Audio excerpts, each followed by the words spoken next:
All right, we are good to go. Looks like we're live. Yes. All right. I call this meeting to order. It's a meeting of the Mayor and Council of the City of Bisbee, County of Cochise, State of Arizona, held on Tuesday, February 16th at 7:01 p.m. Roll call, please. Councilmember Lewis Pollock. Here. Councilmember Joni Giacomino. Here. Councilmember Frank Davis. Here.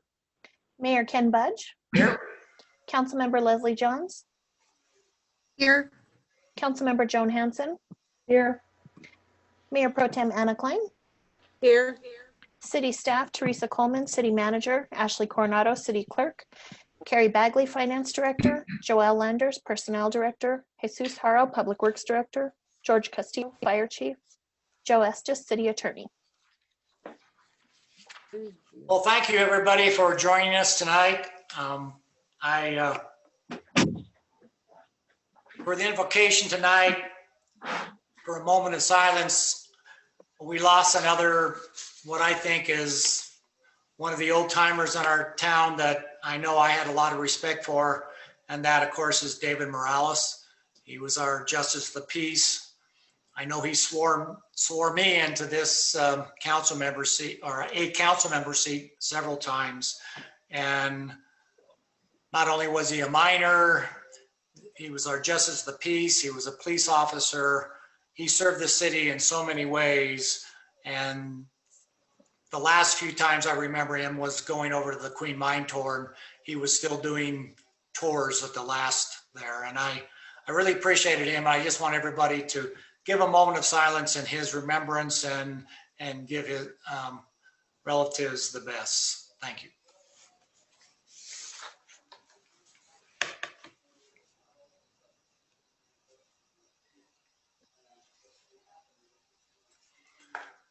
All right, thank you everybody.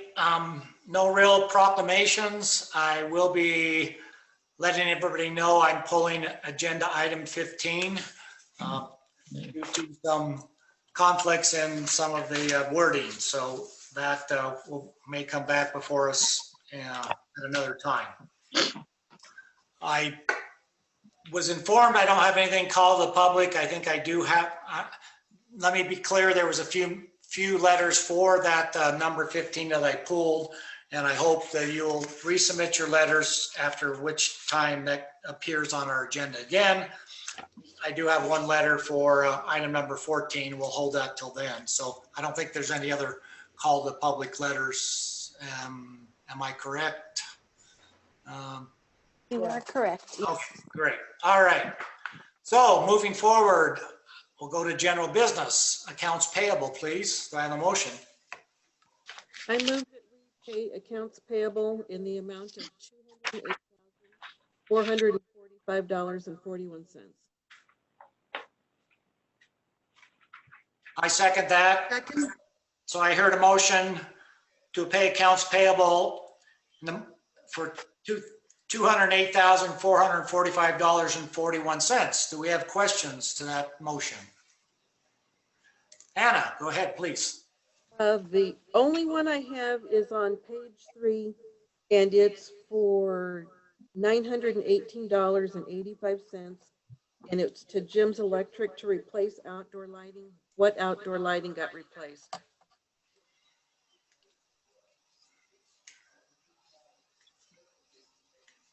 Mr. Harlow, do you know that one? I do not know. That looks like it's a police department. I don't think anybody's here from the police. Would you follow up later with Ms. Klein, let her know what that was, if you would? That would I'll be find great. out and send an email. Thank you. Okay, thank you. Any other questions? Joni, yes, go ahead, please. Page 1, reimbursement for $357.95 to Teresa. What was that for? You're muted.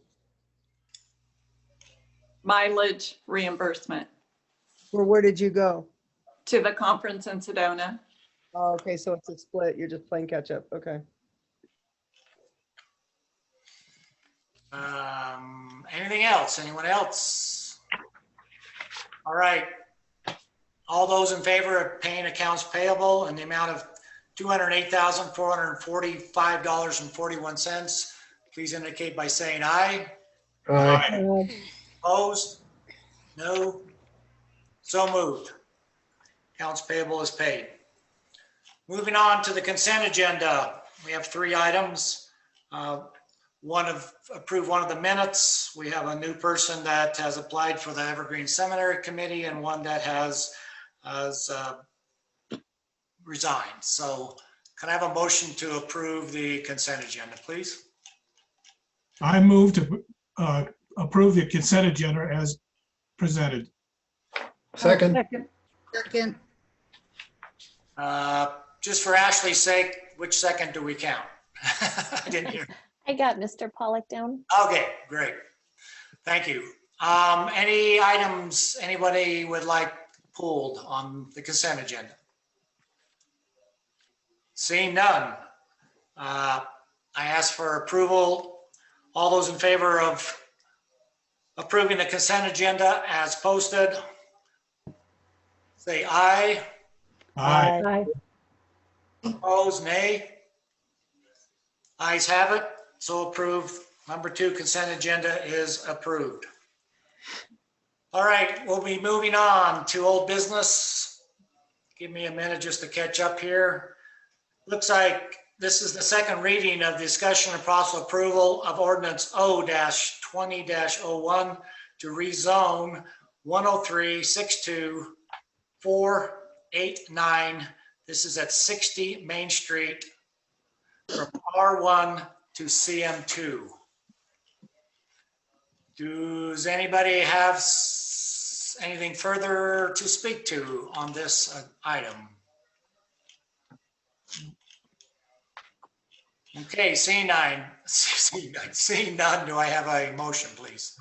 I move to approve ordinance 0-21, O-21-01 to rezone APN 103-62-489, 60 Main Street, owned by Maria Acero, from R1 to CM2.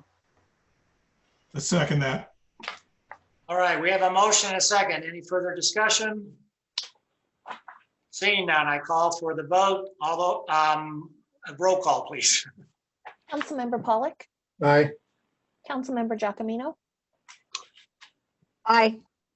Councilmember Davis, Aye. Councilmember Johns, Aye. Councilmember Hanson, Aye. Mayor Pro Tem Klein, Aye. Mayor Budge. Aye. Motion passes 7-0. Thank you. So moved. Moving on to item number 4. This will be a discussion and possible approval for ordinance O-21-02 to rezone parcel number 102-15057. This is at 302 South Washington Avenue.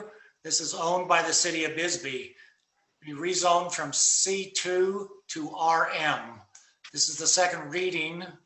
This was to take that 1 acre parcel and put it into residential zoning for possibly further use. Do I see any discussion? Anybody would like to say anything? All right, seeing none, I'd appreciate another motion. Thank you. I move to approve ordinance O-21-02 to rezone 8PN 102-15-057, 302 South Washington Avenue, owned by the city of Bisbee, from C2 to RM.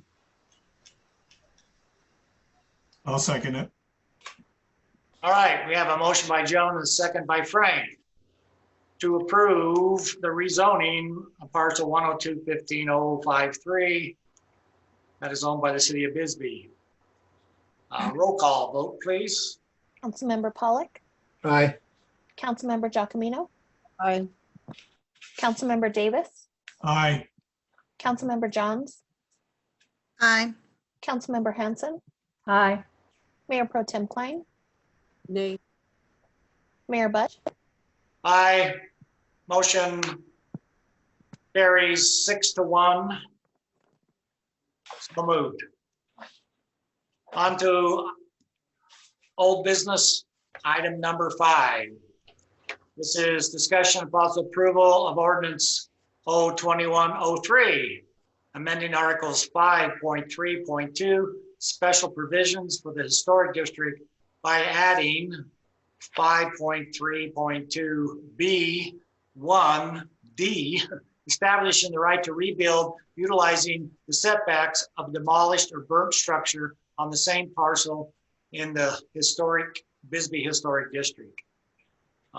We talked about this. This, of course, is that clears up some of the ambiguity about whether you can rebuild on a site that was there before. So, discussion.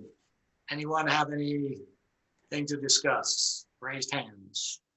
Okay, I see none. So this is a longer motion. Somebody would like to make a motion. I'd appreciate it. I move that we approve ordinance O-21-03, amending Article 5.3.2, special provisions for the historic district by adding 5.3.2B1D, establishing the right to rebuild utilizing the setbacks of a demolished or burnt structure on the same parcel in the Bisbee Historic District. Second.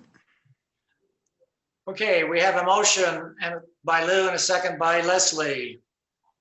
And I won't say this whole motion again, but to approve item number 5, which will be ordinance O-2103. Could I have a vote, please? Thank you. Councilmember Pollock, Aye. Councilmember Giacomino, Aye. Councilmember Davis, Aye.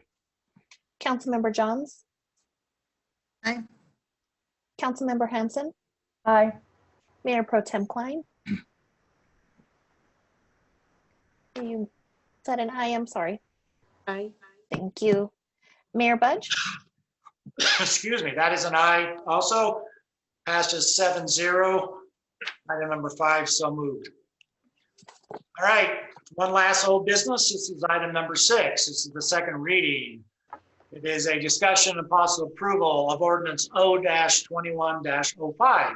This is accepting the transfer of real property from Southeast Arizona Renovations LLC located at number 1 Cochise Row, Bisbee. This is accepting some parcel from another party. We talked about this. Do we have questions or do you need any updates on this from anyone? Go ahead, Leslie. Thank you. I have some questions. I got curious about this piece of property and went over to look at it today. And I noticed that there's a house on it, and I spoke with the man working on the house a little bit, and he said it was almost completely demolished. So I guess my question is, what are the plans for this property with this house on it? So the idea would be that the Step Up Bisbee NACO folks would prototype a structure for that, whether it be a site build, a factory built, or one of those. They sent me plans for one that comes like a container house. So it would be a prototype for housing for Bisbee. So would this mean that we were going to start building houses, or that Step Up was going to start building houses? How would that work? This is part of the memorandum. It would be part of the memorandum of understanding with Step Up Bisbee NACO to develop workforce housing. Okay. And how is the fiscal impact going to be determined?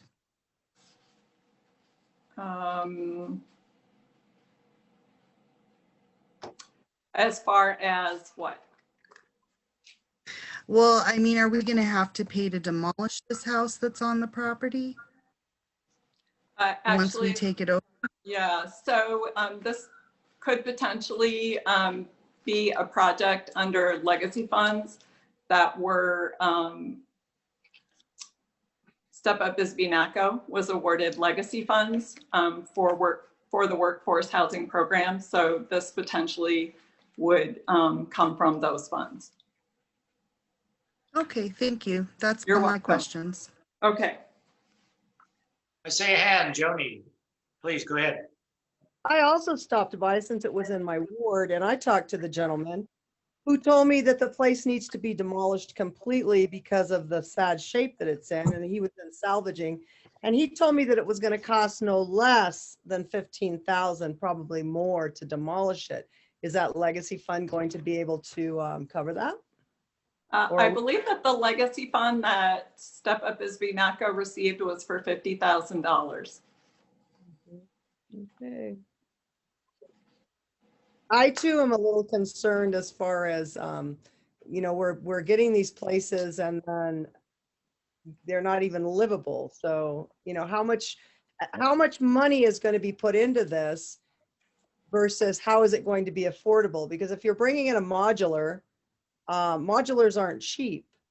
And, you know, affordable housing in this area isn't necessarily something over $120,000. And I mean, that's one of the discussions we had before on one of the houses that was bought. So I mean, that's just a concern of mine.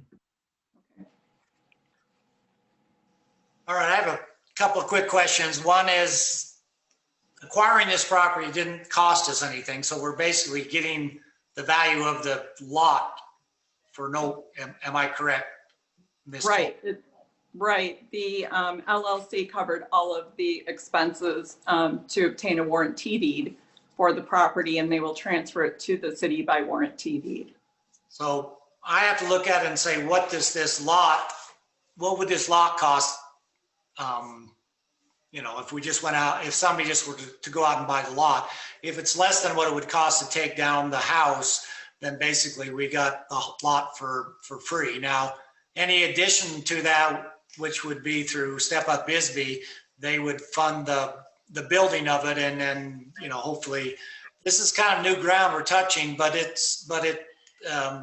we have to put our foot into it just a little bit to see whether we're going to come out. I don't want to jump in with a bunch of money, but this is just one more of the some properties that we've acquired, and hopefully I've also, Cochise College also likes, if you can donate them a lot, they'll build a house. So maybe we can get that going also. So that's just some other ideas to forward with. So anyway, I just wanted to make sure that everybody knows we're not spending a ton of money to get the property, then plus tearing it down. We're basically getting the property for no cost, and then the cost of the property will be the cost of the tear down, more or less, if the legacy doesn't cover it all. But I agree with both previous members. It does need to come down. There's no doubt about it. Okay. Further discussion. Seeing no hands. Would somebody like to make a motion?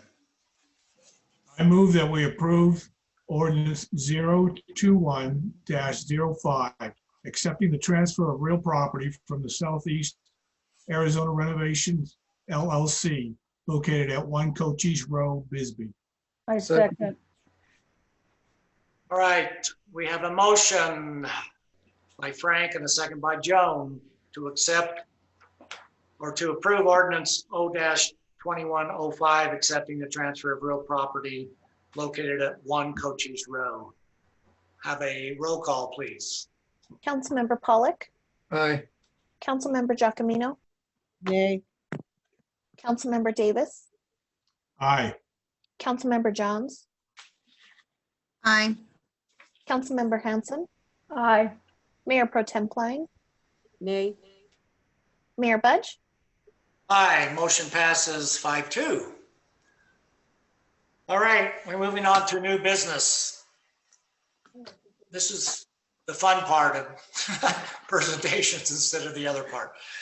So we are moving forward right now with a presentation for some milestones for two of our employees. So I'm going to turn this over to our lovely personnel director. Thank you. Thank you, Mayor and Council. This evening, the City of Bisbee has 2 Copper Queen Library employees who have reached longevity milestones, and we would like to recognize them. Jason Makoviak, the library manager, has 5 years of longevity from January 4th, 2016, January 4th, 2021. Jason also had additional time as library services coordinator, although not consecutive. So he has over 10 years of combined service with the Copper Queen Library and the City of Bisbee. And this evening, Kathy Clifton is with us from the Friends of the Copper Queen Library to say a few things about Jason. Thank you, Joelle. Hi, everybody. I was so delighted. Hi, Allison. When Joelle asked me to speak about Jason on the occasion of the 5th anniversary of his employment as library manager. He's one of my absolute favorite Bisbee people and an inspiration to me. But before I get into the personal, I have some data for you that I think you'll find totally amazing. I know that I did, and it's a testimonial to Jason's enthusiasm and his love of his work. Since he started his term as library manager in 2016, library circulation has increased by 50%. That's 50. And right before the pandemic hit and the library had to be closed down, we had reached a record number of checkouts per year. 65,000 items were checked out from the Copper Queen Library in 1 year. I mean, imagine that in our tiny town. I just think that's a remarkable statistic. That's real community engagement. And the number that all of us should probably be the most proud of is that the checkouts from the Children's Library have increased over 92%. The focus of the staff under Jason's leadership has always been on literacy for kids, from pre-kindergarten through high school. When Jason began his tenure, there were only a handful of graphic novels. I don't know if you're familiar with those, but they're very popular with young adults. And he's now built that to a collection of over 600 books, which are the most popular items. They're the #1 items checked out in the library. So you can see that we're bringing high school kids, young adults in, and they're sticking around and reading. The accomplishments of Jason and his staff, Allison, have not gone unnoticed inside or outside our city limits. Library patrons continue to vote the Copper Queen Library Best Customer Service in the Herald Review's Best of Bisbee, as well as Best Educator and Best Attraction or Museum. Beyond our borders, the Copper Queen Library was awarded the EBSCO Excellence in Small or Rural Public Library Service in 2019. And in that same year, this is the big one, Best Small Library in America. In that same year, Jason was mentioned in a Time magazine article with a headline, 27 people who are bridging divides. And I think that says it all. He's bridging divides and creating community. He and his staff created a seed library at Copper Queen so community members can come and get seeds for their gardens and also get a little expert advice. A tool library where you can borrow tools for household repairs. They started the Pritchard Gallery inside the main branch of the library, which provides local artists with another venue and those of us who enjoy the library a chance to see some beautiful work. And probably the proudest accomplishment of the library staff to date is the opening of the library annex in San Jose, making books and programming easily accessible to adults and children bilingually who live outside of Old Bisbee. So I know there's a lot to talk about tonight, so I'll make it short, but I have to call your attention to the work that the library has done during the pandemic. Remarkable service, safe Wi-Fi access and reading space on the balconies, a pickup program so you can check out books and have them delivered to you outside the library, information on applying for loans and unemployment insurance. The kids story hour has continued on Zoom, as well as the kids yoga and all the fun kids things that I have to admit I sometimes tune in on, and take home arts and crafts kits, among many, many other things. So the library has not only continued service during the pandemic, I think they've really taken it up a notch. So through it all, Jason's kindness and intelligence have brought a warm and welcoming atmosphere to the library. Jason, thank you to you and your staff, and who, by the way, has said that you're the best boss ever. And if that's the first 5 years, we can't wait to see what happens next. Thank you. Thank you. And Jason, Kathy. You need to keep your video up and running. Anyway. Thank you so much, Kathy. Thank you. And thank you, Jason. Thank you. Next, we have, with 5 years of longevity, our library services coordinator, Allison Williams. And her dates are from January 25th, 2016 to January 25th, 2021. And Jason will now speak a bit for Allison. Great. And can everyone hear me? Yeah. Can't see you.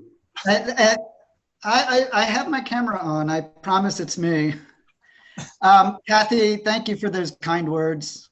I really appreciate them.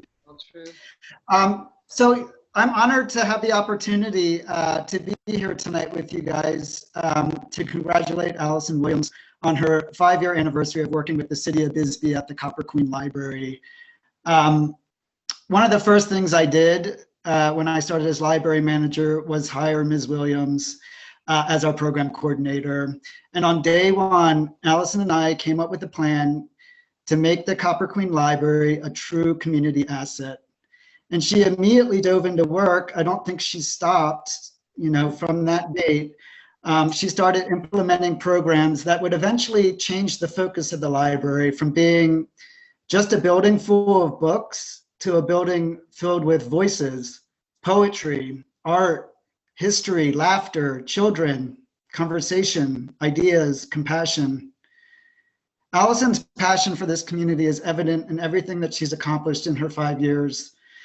And one of the reasons that the Copper Queen Library is so successful is because of Ms. Williams' commitment to serve her community. She does her job with integrity, passion, focus, honesty, grace.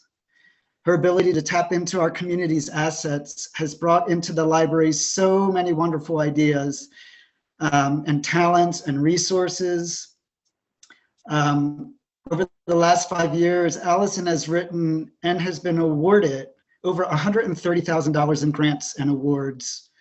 And that includes our most recent grant from the Arizona Community Foundation, which was for $25,000 for the construction of a literacy patio at our Copper Queen Library Annex in San Jose. So right there, that is an amazing accomplishment.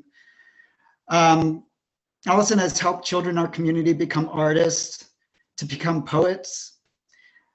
She's given support to parents and caregivers. Her programs have brought us concerts, poetry readings, book signings, art receptions, and an actual living astronaut to the Copper Queen Library, Mark Kelly. Amazing. Her commitment to early childhood literacy led to the opening of the Copper Queen Library Annex in San Jose, and also started a summer reading program, which provides a free book per week per child for 8 weeks during the summer. Her internet hotspot lending program has helped close the digital divide in Bisbee by offering free internet checkouts from our growing library of things. So many things to mention, and we've hit a lot of milestones over the last 5 years. Obviously, the highlight being named Best Small Library in America by the Library Journal. And none of this would have been possible without the everyday commitment of Allison to serve her patrons, her city, and her community. Her accomplishments have added to the legacy of our 139-year-old institution. And as a team, Allison and I continued to build momentum, and I really do feel the best is yet to come.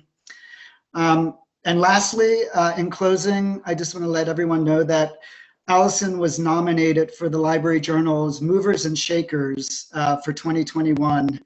And again, that is such an accomplishment. Congratulations, Allison. Thank you for all of your hard work and efforts. They definitely go noticed, and we appreciate all of it. Congratulations. Here, here, here. Thank you so much, Jason. And tomorrow I will stop by. I have this, let me see, back it up. There we go. It's an open book and it has the city logo and with gratitude for your loyal service, and then with our Copper Queen Library logo here on this side. So I will be bringing these by to you guys tomorrow. That's wonderful. Thank you, Joelle. You're welcome. And then I will give the floor to Chief Castillo. We have a firefighter. Did I say I think we something? got one comment quickly from Joe. I apologize. No, it's fine. You can see all the screens. I came on the council 6 years ago, so I feel like the library is, you know, my baby, because I just watch it grow and grow and grow. And as I said before, it is not just a library, it is a community hub for people. And I am just so impressed and so proud of both Jason and Allison just to watch them and to listen to them when they do tours of the enthusiasm. And we are just so lucky to have them both. Thank you for that, Jim. Okay, go ahead and we'll move to our newest firefighter, maybe. Yes, Chief Castillo, if you will. Yes. Hello, everybody. Just to let you guys know that our firefighter Gus Campillo completed his 1-year probation with the City of Bisbee Fire Department. As Gus was, when he was hired, as any probationary that's hired, they're issued a probationary book that needs to be completed with various skills within the fire service and skills that we do on the job itself. It's very intense. It's a very intense probationary book. It has to be signed off by a captain, every skill. At the end, they are tested on some of them skills. They're also tested on EMS skill station and a fire skill station, as well as a driving test. I want to congratulate Gus Campillo for completing his probation. I signed off on his probationary book. I reviewed it. He completed everything. So now he is considered a full-time firefighter with the City of Bisbee. Great. Thank you, Chief. Thank you. Thank you, Mayor and Council. Thank you.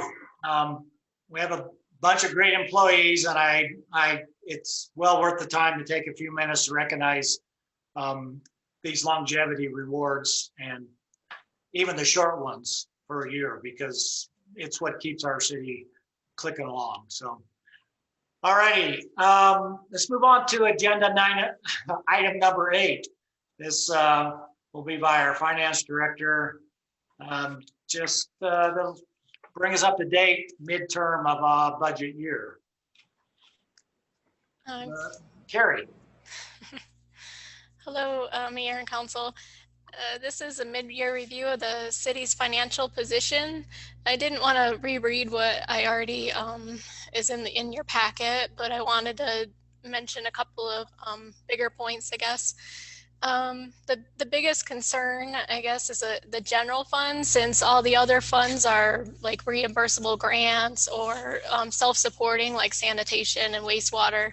And then with streets, that does get its funding from taxes, but we can increase or decrease our paving projects depending on the available funds. So it's really the general fund that relies on taxes and fees that we need to be, monitor more closely.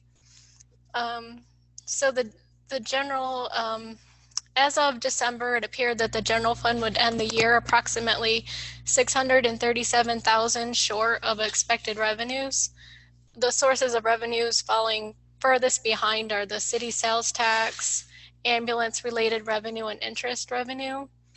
And then the general fund expenses were projected to end the year about $589,000 less than what we thought we would spend, so which would end up with a revenue shortfall of $48,000, which isn't too bad. I went ahead and plugged in January's revenue and expenses to see how we're looking a month later.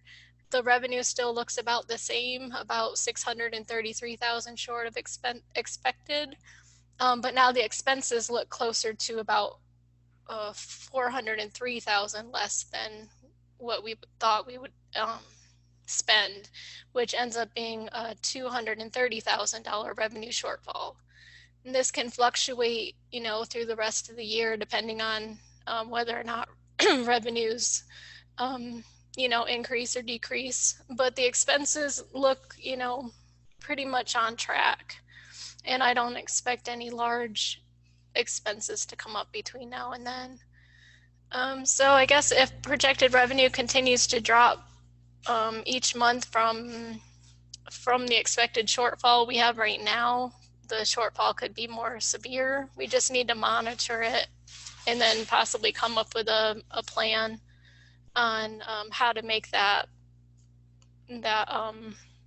negative net revenue over expense not so large. So I don't know if there's any questions. Any questions? Any hands raised? So really quickly, not to belabor a bunch of it, but do you see our improvement in our ambulance revenue? Because there's where we're, coming up almost $300,000 short.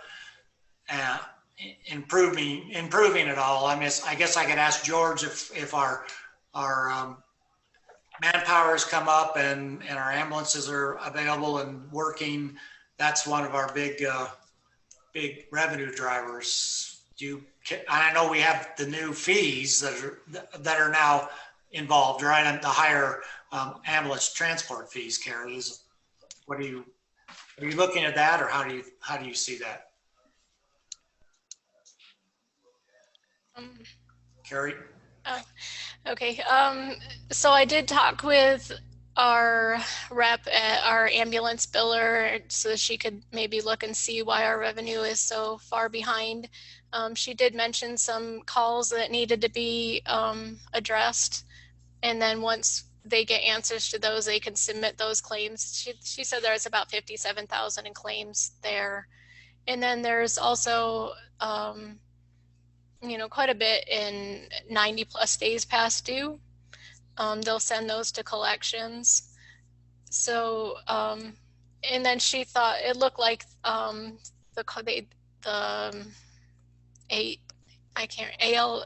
is it BLS and ALS? One of the ALS calls looked like they had dropped, were less than usual, and I guess they bill those more.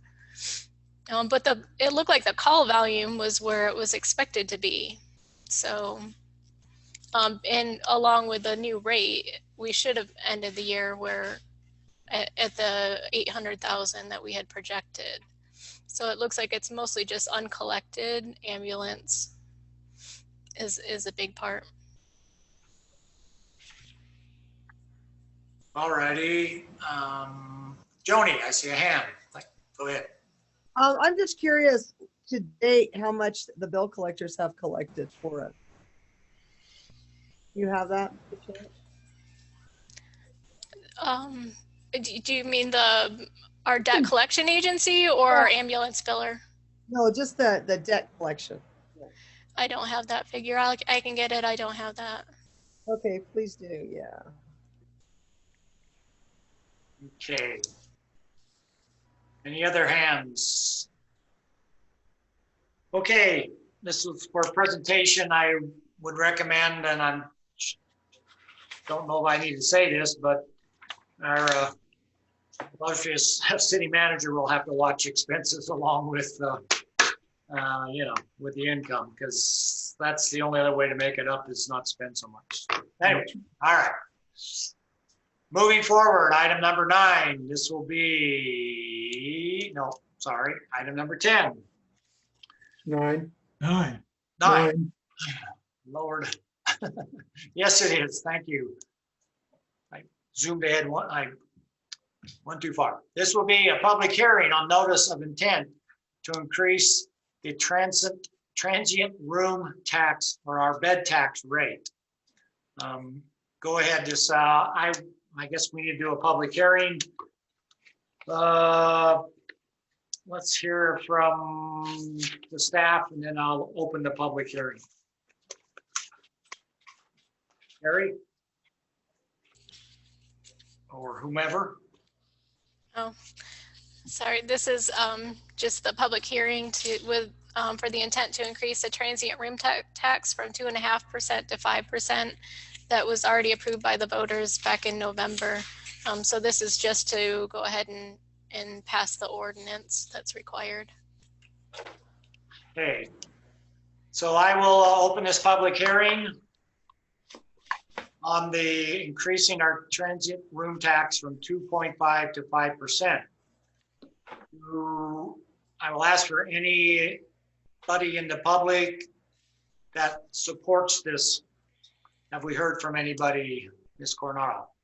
I don't see anyone raising their hands, and I did not receive anything from anyone. All righty. Next, I will open discussion for any members from the public that would oppose this raise of the room tax. Anything you see, Ms. Coronado? Nothing. And I did not receive anything either. And you did not receive any written communications? Correct. All right, I will close the public hearing. Is there any discussion by council members? Anybody have anything they would like to contribute to this? Seeing none, I call for a motion. I think that's going to be in your next That will be the one I want to go to, number 10. All right, thank you, everybody. So I'm closing the public hearing and moving on to item number 10. Now we're in the discussion possible approval of ordinance O-21-04. It's an ordinance of the mayor and council, city of Bisbee, county of Cochise, state of Arizona, increasing the transient room tax or our bed tax from 2.5 to 5%. Does anybody have any comments or discussion from the council? All right, seeing none, as we know, this was sent to the voters and was approved. Could I have a motion, please? I move to approve ordinance O-21-04, adopting an increase to the transit room tax from 2.5% to 5% effective March 1st, 2021. I'll second that. All right, we have a motion by Joan, a second by Frank to increase basically our bed tax from 2.5 to 5. This would be ordinance O-21-04. Vote, please. Councilmember Pollock. Aye. Councilmember Giacomino. Aye. Councilmember Davis. Aye. Councilmember Johns. Aye. Councilmember Hanson. Aye. Mayor Pro Tem Klein. Aye. Mayor Budge. Aye, motion passes 7-0. So moved. Moving on to item number 11. Discussion and possible approval of the application for the extension of premises patio permit submitted by the Bisbee Grand Hotel and Saloon for a permanent change in their area of service by adding the adjacent first floor space, which is 2,094 square feet, and the upstairs area, which is 43,087 square feet. Kevin Arnold Kremler is the applicant. Do we have anybody to speak to this, or any? Mr. Krember is here and he is on the line. Okay, go ahead, Mr. Kramer. Hi, Mayor and Council. How can I answer any additional questions? I tried to be as self-explanatory on the application as I could. This item had previously come before council and no action was taken, so it died for a lack of a motion. So it was requested that this be placed back on the agenda for consideration. Okay, Joan, go ahead. Questions? The last time that we looked at this, the opinion was that this was something that required a liquor license or a change in a liquor license, which we do not do. They would have to go to the commission. So I received a call from the liquor board on this item and was told that this was not a uncommon request. So that is the reason that it was asked to be placed back before council. you could have led with that. I'm sorry. Thank you, Joan. Joni, questions? Go ahead. Or I'm curious what difference this is from the one that we allowed with the social club right up the street. that one was off premise. In other words, it was not part of the same building. It actually had to cross sidewalks. So that was just through the pandemic. It's just temporary. This one is permanent, kind of making the whole building. So if you're staying there, they could serve you this is the way I take it, a drink maybe to your room. Would that be right, Kevin? That would be correct. Also, the bigger issue here is because of the upstairs area, even though that's considered their private domicile, if the customer or the patron that was staying there that evening goes to Circle K, walks through the bar with that 6-pack of beer, technically that's illegal and it's a violation against my client. If by covering the entire area, we remove that in its entirety. Now, again, we keep everything in house, then they can legally take that 6-pack of beer up their stairs into their hotel room. Everything is covered, much less headache, much less liability for my client. All righty. It's a good explanation. More questions, please, or comments from anybody. Hi, Anna, go ahead. I don't have any questions. I would just like to thank Ashley for giving us the information that she's given us, and because we weren't real sure when this came before us previously. But my question is, why isn't the city manager handling this and giving us the information?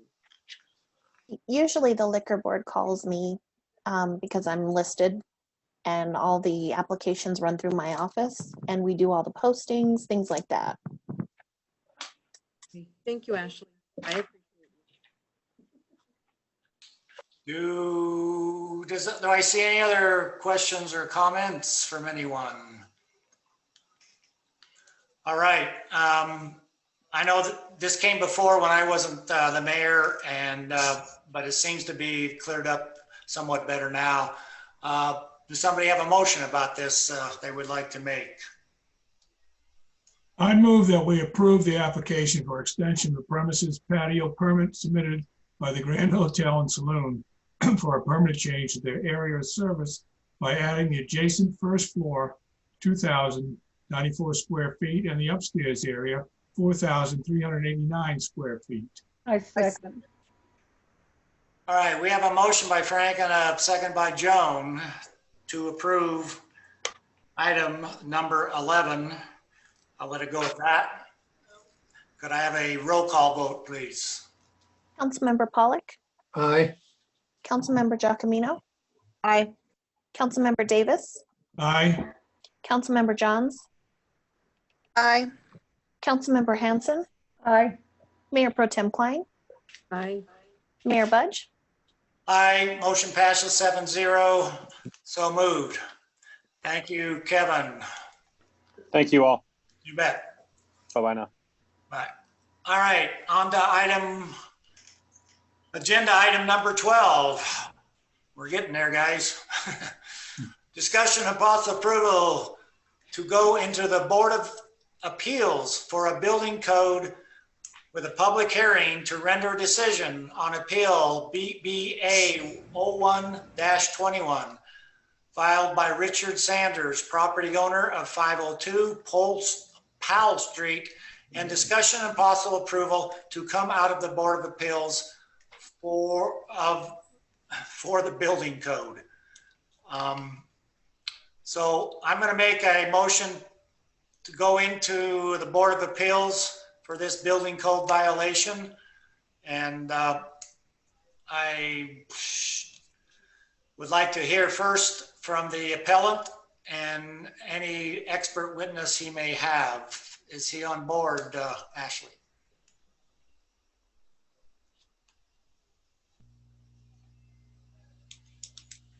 I know he received the link. I don't see him on the list that he's here. Mr. Sanders, if you're here, can you raise your hand? Because I don't see your name. I do not see him here on the line.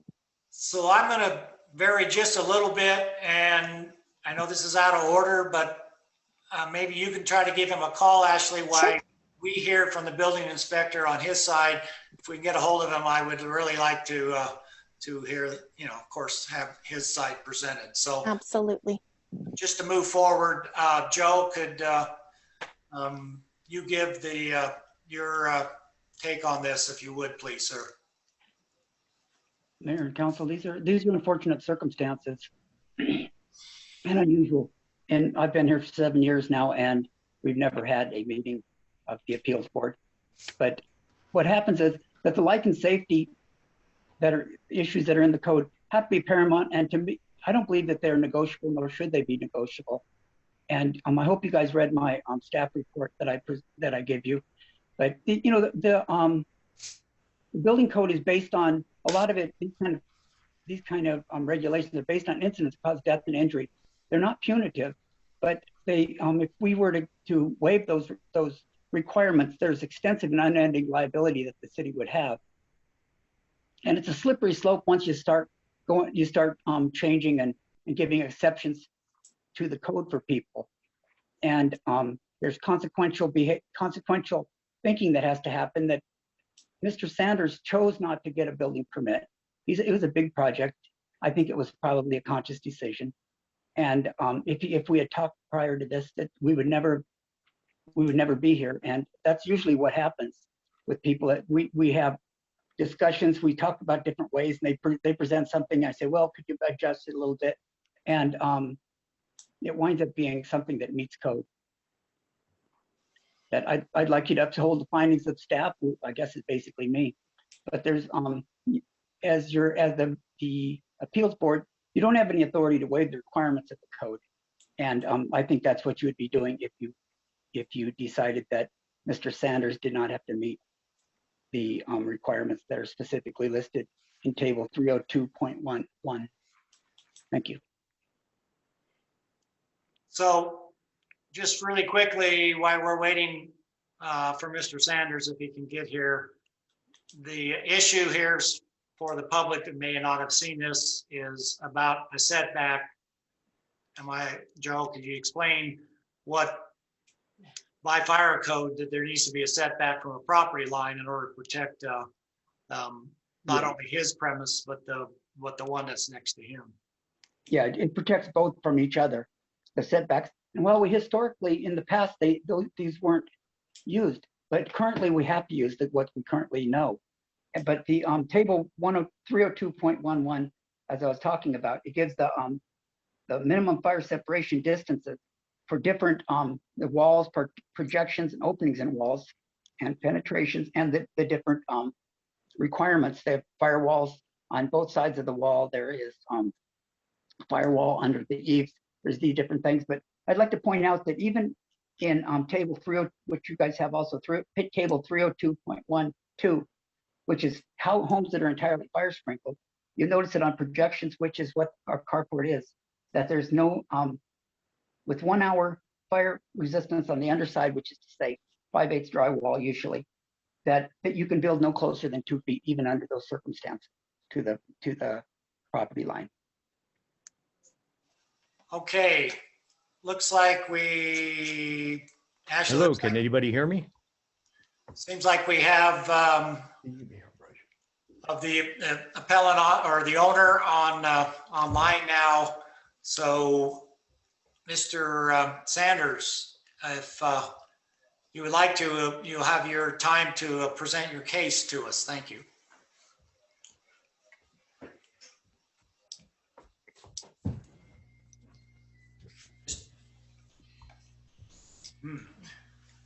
Mr. Sanders, are you there? Richard Sanders, can you hear me? I'm not sure I'm online. I don't know You are. where to go from here. We can hear you. Can you hear us? Let me try to call him back. Okay, we really need to make this a little bit from both sides. Mr. Sanders, if you can hear me, we can hear you if you. Okay, I can hear you now. Okay, good. Go ahead. What you have now is your time to present your case to the Board of Appeals. Go ahead. Well, okay. I had 2 emails today that said that they had delayed this, and that's why I wasn't on. I don't know what happened or I don't know how it got that way, but at any rate, Well, actually, Mayor, pardon me? sorry. Oh, Joe, go ahead. I'm sorry. Just a minute, Mr. Sanders. Sorry to interrupt. I just wanted to clarify the process and proceedings. What we have here is we have the Board of Appeals process, which goes in the mayor and council sit as a Board of Appeals. There's also a zoning code violation issue that then goes to the Board of Adjustment, which is a different board. So that's why there's 2 different meetings set, and that's why what you probably got earlier today was a notice that based off of the statutory requirement, there has to be certain time notice and notice to the property owners under the zoning code Board of Adjustments. So that's why that hearing. Okay. So what are we addressing right now? Right now, this is the Board of Appeals for the building code violation. Building code violation of the carport? Yes. Correct. Because that's basically, I thought, was the zoning.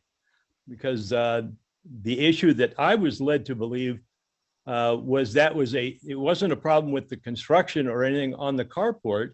It's that I had it too close to the property line. And that is not a zoning issue, Mr. Sanders. That would be a building permit or, building code that you, is what you're appealing, not the zoning. Okay. No, it is both. Under our code, our zoning code establishes a minimum setback requirement for the zoning code. The building code also has requirements. So there were 2 notices of violation. One was a notice of violation of the building code, and one was a notice of violation of the zoning code.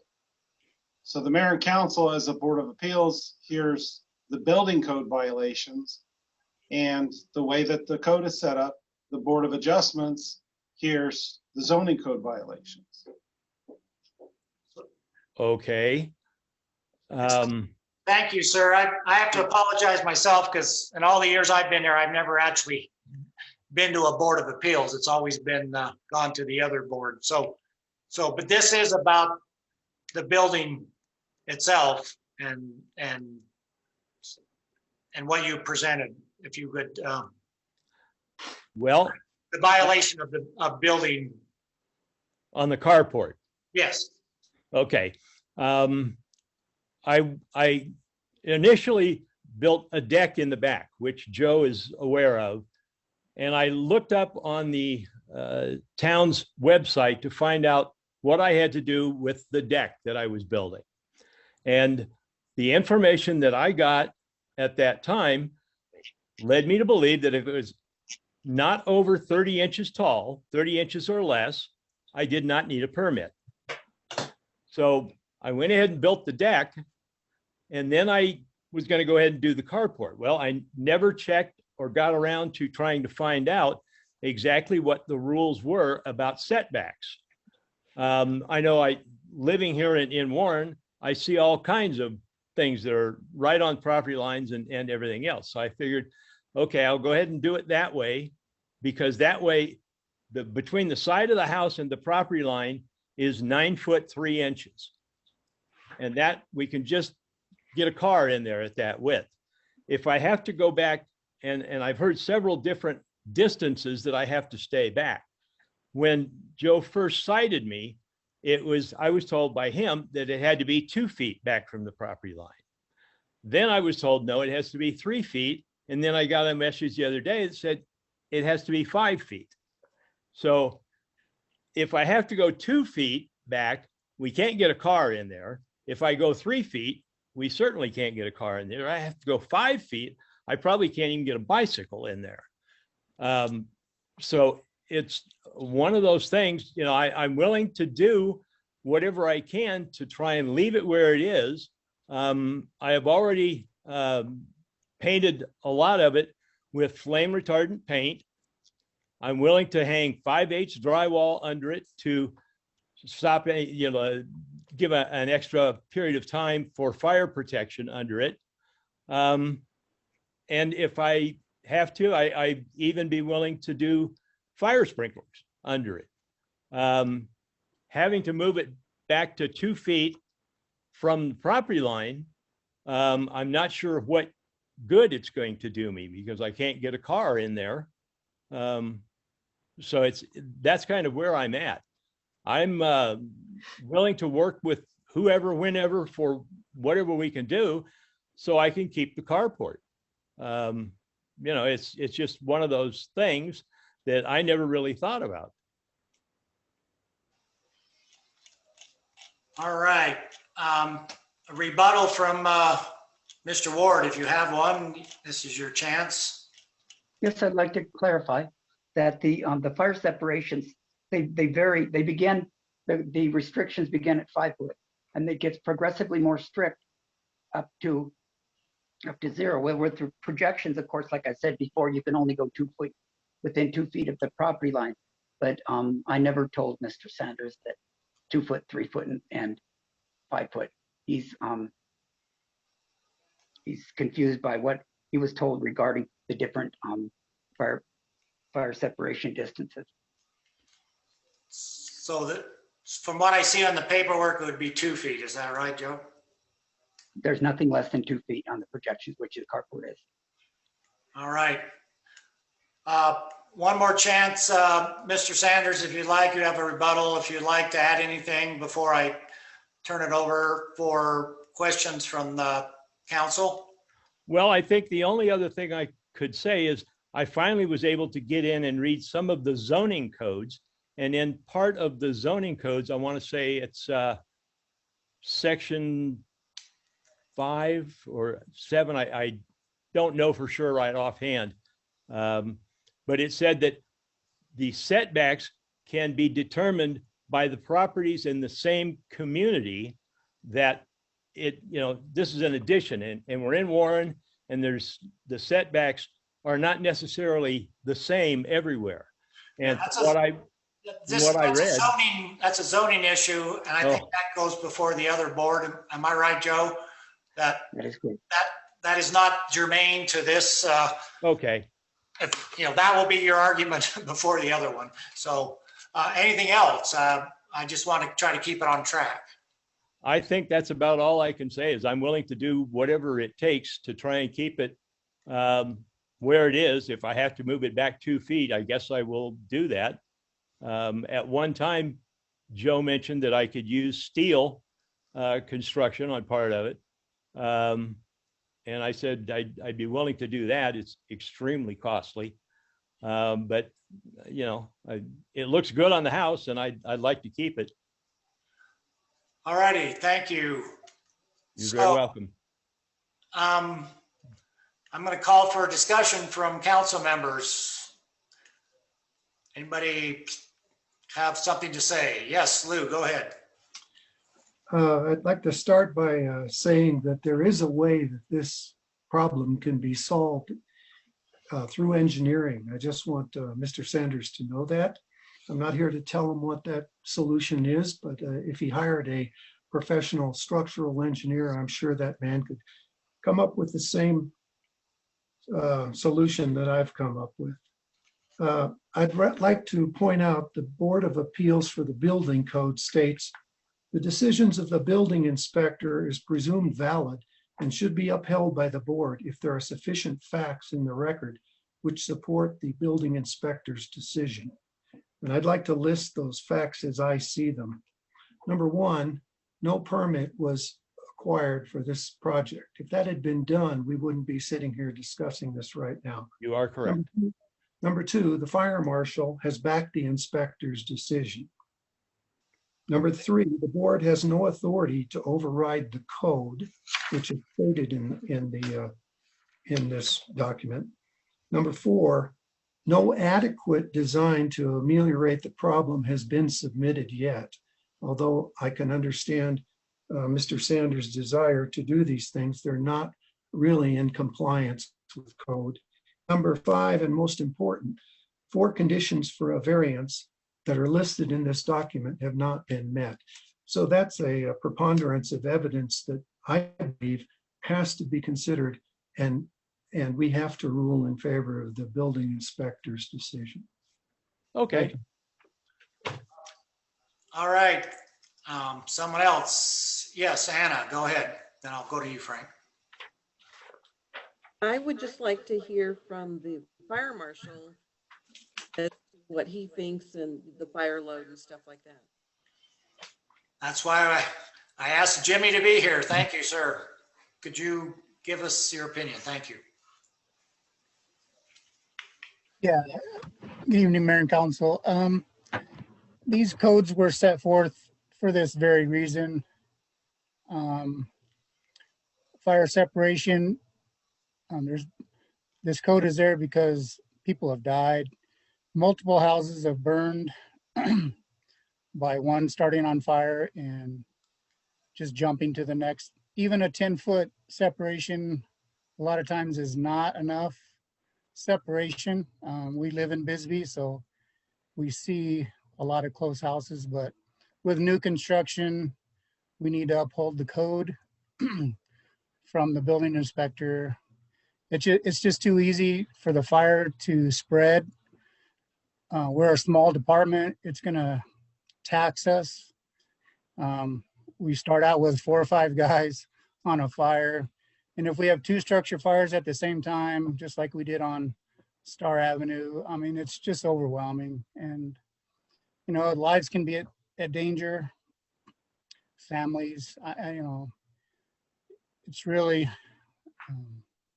it's there for a reason. And I have to agree with the building inspector. You know, I feel bad for Mr. Sanders for having to change what he's already done here, but for the life safety part of it, there's no question for me or the fire chief. You know, I've spoken with him about it as well, and you know, our decision is with Joe as far as the setbacks for fire separation. All right. If that helps any. Thanks, Fire Marshal. Anna, does that answer your question? You have some more? No, I'm good. Thank you. Great. I think I saw Frank raise his hand.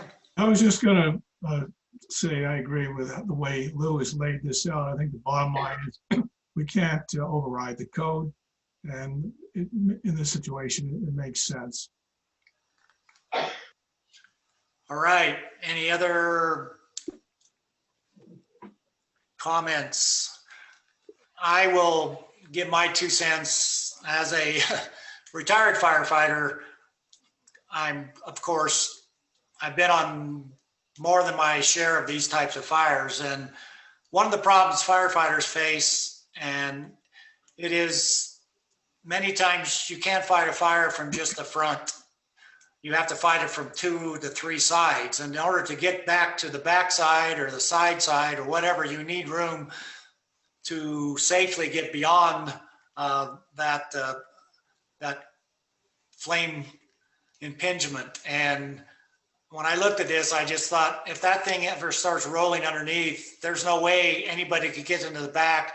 I've gone in through back windows into bedrooms to rescue people before, and you've got to be able to get into the backyard. And so it'd be very, very hard to fight this fire if it came, say, from the neighbor and started working its way in. So that was a concern of mine. I could see where that could be a problem. I did also look up all the stuff about your fire resistant paint. It is kind of a new a new product. It's generally used, and this is a California firm that uses it for wildfire. But after I looked through all of their listings, I read where it says, furthermore, this paint is used only as a component of a complete fire retardation system for the whole structure. It will only contribute to slowing fire spread of the area where it has been applied and will not by itself prevent the fire from starting or continuing.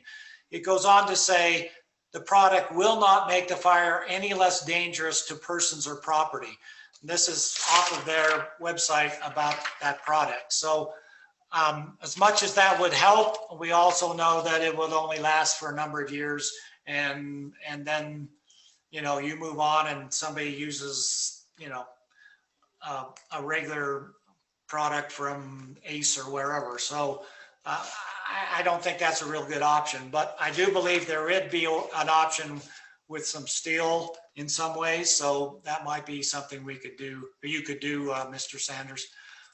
That's my take on it, my research that I've done. And so unless I see any other hands raised or any other people wanting to speak, I will ask for a motion, and then we'll go to a vote.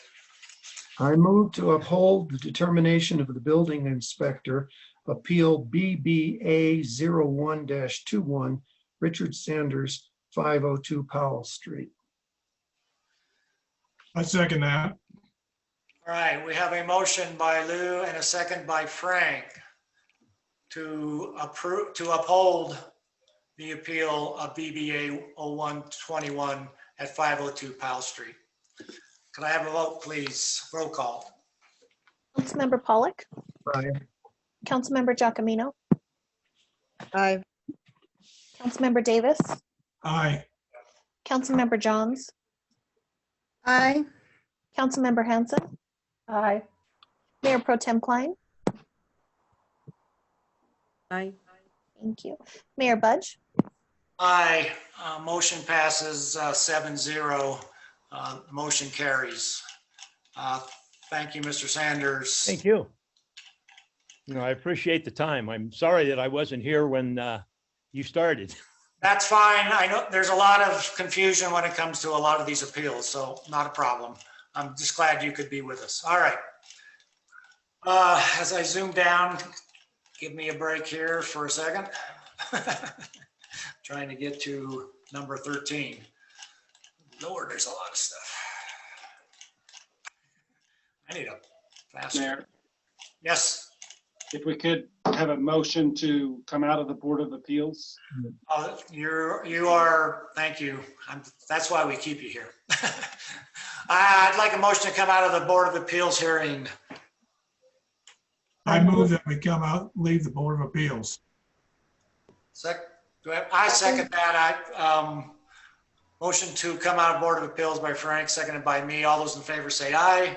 Aye. Aye. Nay. So moved.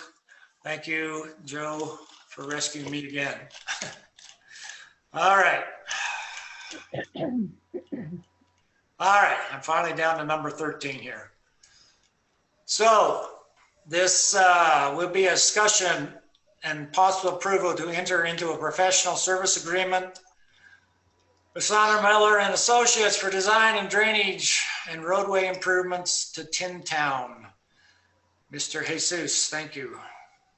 Good evening, Mr. Mayor, members of the council. As you mentioned, this is a professional service agreement with Souder Miller and Associates. Souder Miller and Associates is a engineering contractor that is on our on-call list. They are the engineering firm that designed all of the improvements for the Tin Town area, phase 1, 2, and 3. Those have already been completed, so this is not part of that service agreement. This agreement is only to provide the bid administration, construction administration, and construction observation during this project. Again, in my discussion, all of this service is reimbursable through the community development block grant. We have already begun the bid process with your approval to do so. With that, I'd be entertain any questions. Do I see any questions from anyone? Well, sounds pretty straightforward. I think this was approved through the grant process earlier on, so. Yes. All right. Would somebody like to make a motion, please? I move to approve the professional services agreement with Souter, Miller, and Associates for the design of drainage and roadway improvements to the Tin Town area. I second. All right, we have a motion from Anna and a second from Joan to approve the professional agreement for the improvements into Tin Town, item number 13. Could I get a roll call vote, please? Councilmember Pollock, Aye. Councilmember Giacomino, Aye. Councilmember Davis, Aye. Councilmember Johns, Aye. Councilmember Henson, Aye. Mayor Pro Tem Klein, Aye. Mayor Budge. Aye, motion passes 7-0. So moved. Thank you. On to agenda item 14. This is discussion and possible approval of resolution R-2101, amending the public works section park and facility use permit of the city fee schedule. This, of course, was something we discussed at our last meeting, and we asked the administration to bring something back to us. So I'm going to turn this over to city manager. We also have a call to the public. Oh, on this yes, and item. we have a letter to be read. So once you, why don't we read the letter and then you can go ahead and take it forward from there. Thank you. This was submitted by Sherry Van Horsen, and it's regarding Vista Park fee schedules. The loss of the farmers market from Vista Park has negatively impacted our neighborhood in the Warren district. The farmers market on the Vista has become a regular event bringing together neighbors and families. It provides low-cost, quality, fresh foods to families and seniors within walking distance to many of our homes. The weekly event also provided a marketplace for artists, crafts, community togetherness, and bringing revenue into our small community. Please work with the sponsors of the farmers market to bring this event back to Vista Park, and/or work with local vendors to provide a reasonable accommodation to allow vendors back into the park on Saturdays without pricing the permit outside of most small vendor monetary means. We have all sacrificed so much during this difficult time of COVID. This outdoor event at the Vista Park in Warren provides a welcome, safe day out of the house to pick up fresh food, listen to live music, and experience local artisan crafts. Sherry Van Horsen. Thank you, Ashley. All right, city manager Coleman, go ahead. Thank you. Yes, thank you. So after your last meeting, we did take a look at the portion of the permit that applied weekly or per event. And in the case of something similar to the farmer's market, applied weekly. So this does not address the business permit or business license. Business licenses are actually addressed in a different section of the fee schedule. And it would be to the benefit of the organizer to just get an annual business license. I think it's under $45 rather than pay the special event business license cost of 36 something every week. So that's not included in this number. That's a separate item.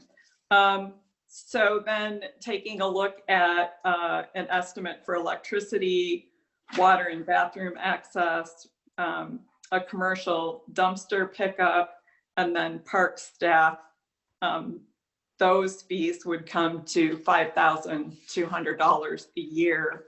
There would still be the initial permit fee, which is based on whether or not it's non-commercial or commercial, and the refundable deposit would remain the same at $50. Are there any questions? All right, discussion. Go ahead, Joe. Thank you. I still have a problem with the $65 for a commercial fee for a continuing for an event that is every Saturday. And because someone who just does one event has to pay the same price. And to me, that just doesn't seem to be fair.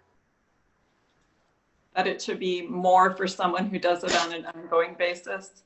Yes. Oh. I don't see why it couldn't be $130 for the year. To me, that seems to be very reasonable. Thank you. More discussion. Any other hands? Lou, go ahead.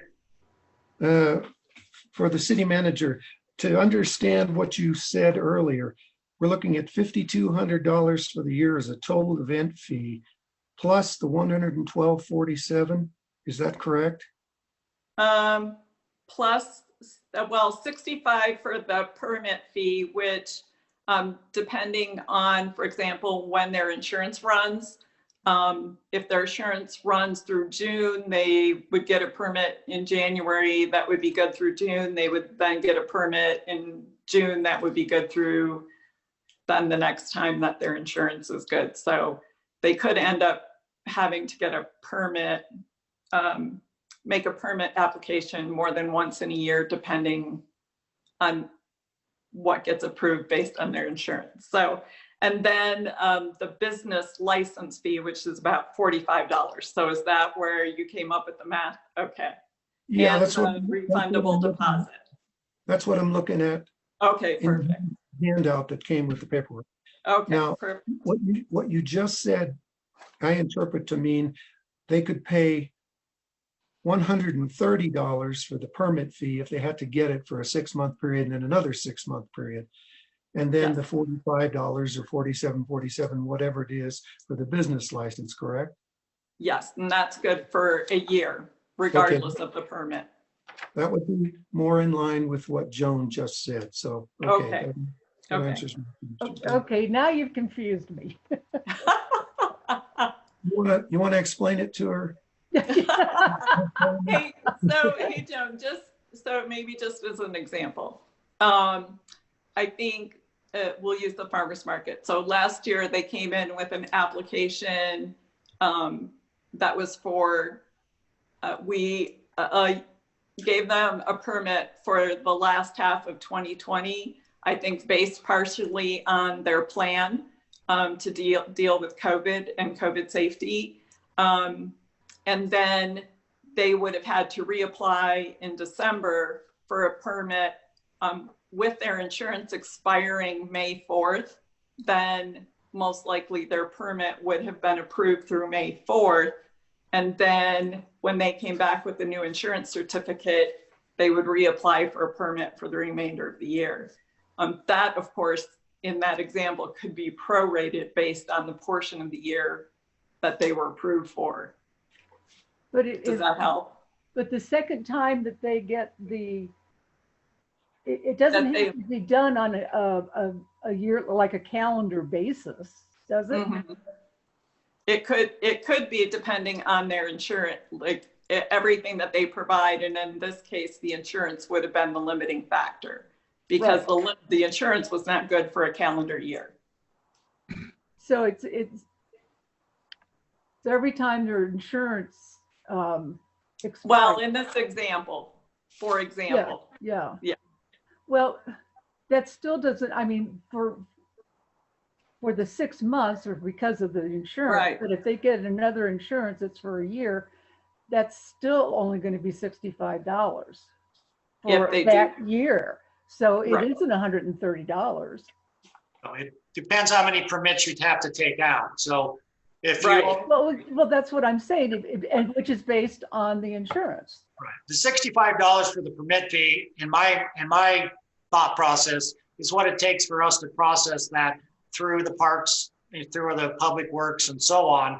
So every time you have to do all that paperwork and issue all the forms and so on, that's what it covers. Whether it's one time or if you have to do it, a one-time event, or you have to do it. You really only have to do it when you apply. It's like an application fee. So you apply and you get your permit for however long it would be. Okay.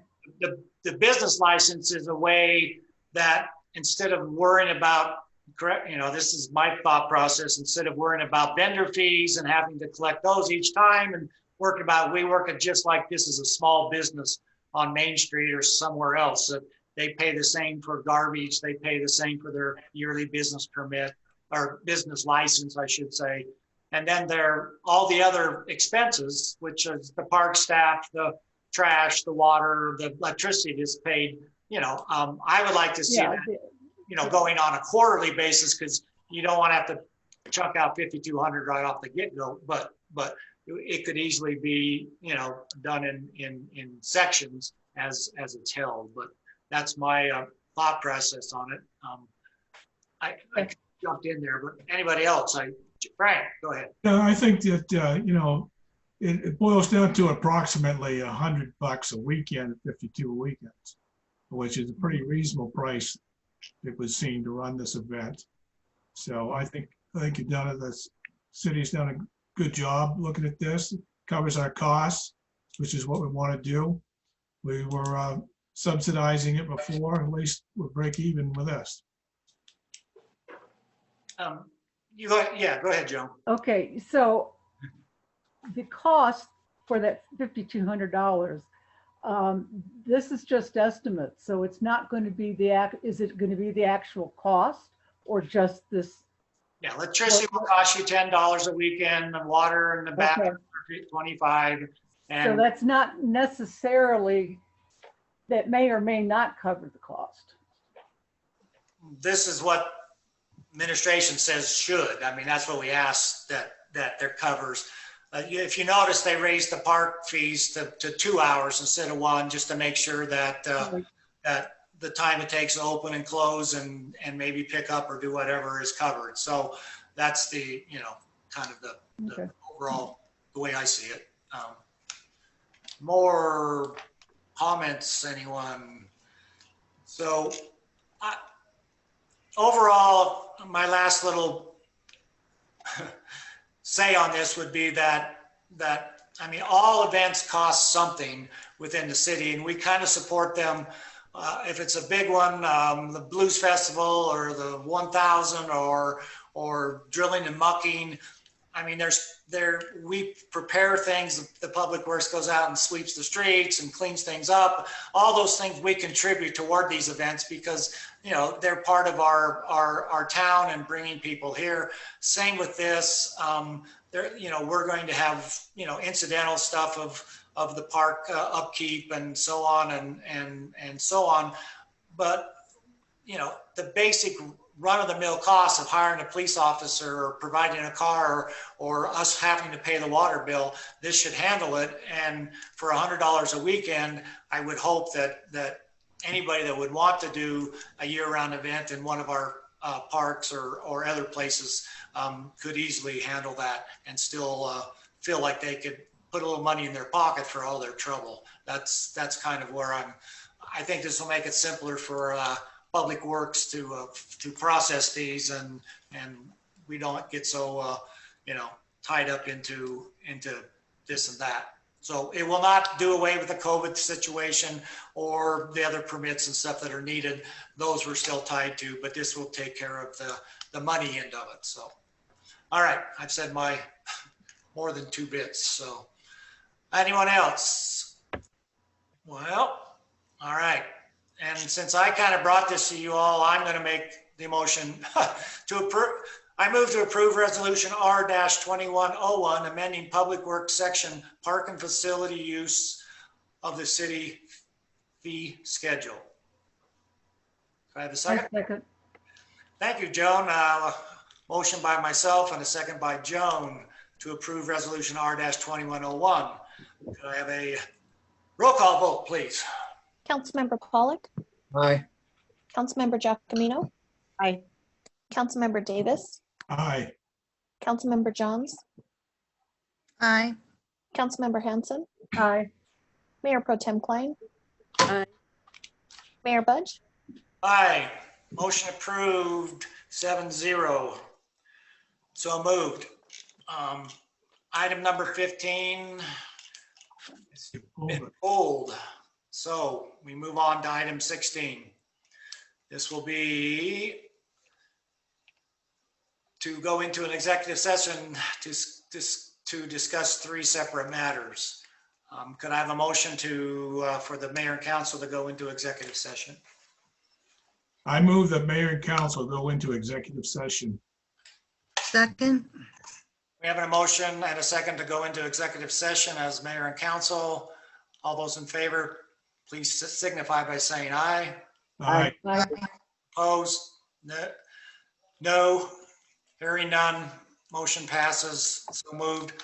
We will now adjourn and go into executive session. Click your second link. Starting to load back to live.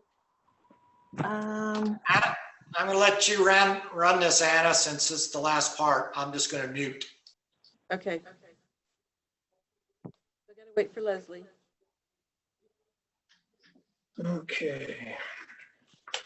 All right, let's see here. Okay, we are ready whenever Leslie joins.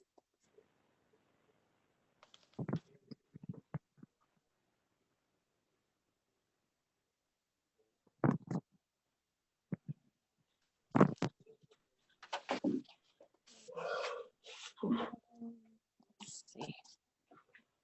Of course, I'm getting notifications that it's not working.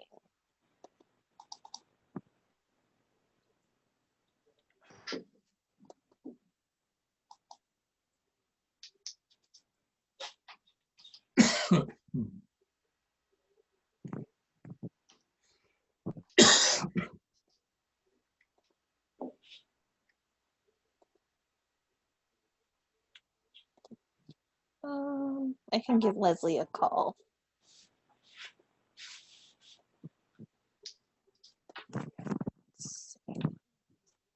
There she comes. Okay, perfect. Thank you.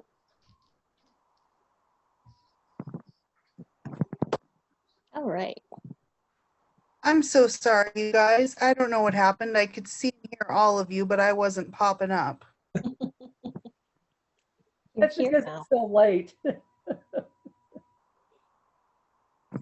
Okay. Oh, I think you're breaking up a little bit. Are we ready? Yes. Okay, do I have a motion to come out of executive session? I move to come out of executive session.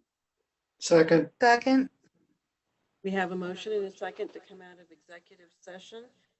All in favor of the motion signify with an aye. Aye. Aye. Opposed? Motion carries unanimously. We're out of executive. We'll move on to agenda item 17. And that's discussion and possible action regarding the settlement terms on the Annie Robbins notice of claim discussed in executive session. Mr. Estes. So if we could just get a motion to direct council to move forward with the agenda item as discussed in executives, as directed in executive session. I would make a motion to direct council to take action as discussed in executive session on the inter-office notice. Do we have a second? Second. We have a motion and a second. Do we need a roll call on this, Ashley? Sure. Councilmember Pollock. Aye. Councilmember Giacomino. Aye. Councilmember Davis. Aye. Councilmember Johns. Aye. Councilmember Hanson. Aye. Mayor Pro Tem Klein. Aye. And Mayor Budge is recused. Sorry. No, you're fine. Motion passes 5-1.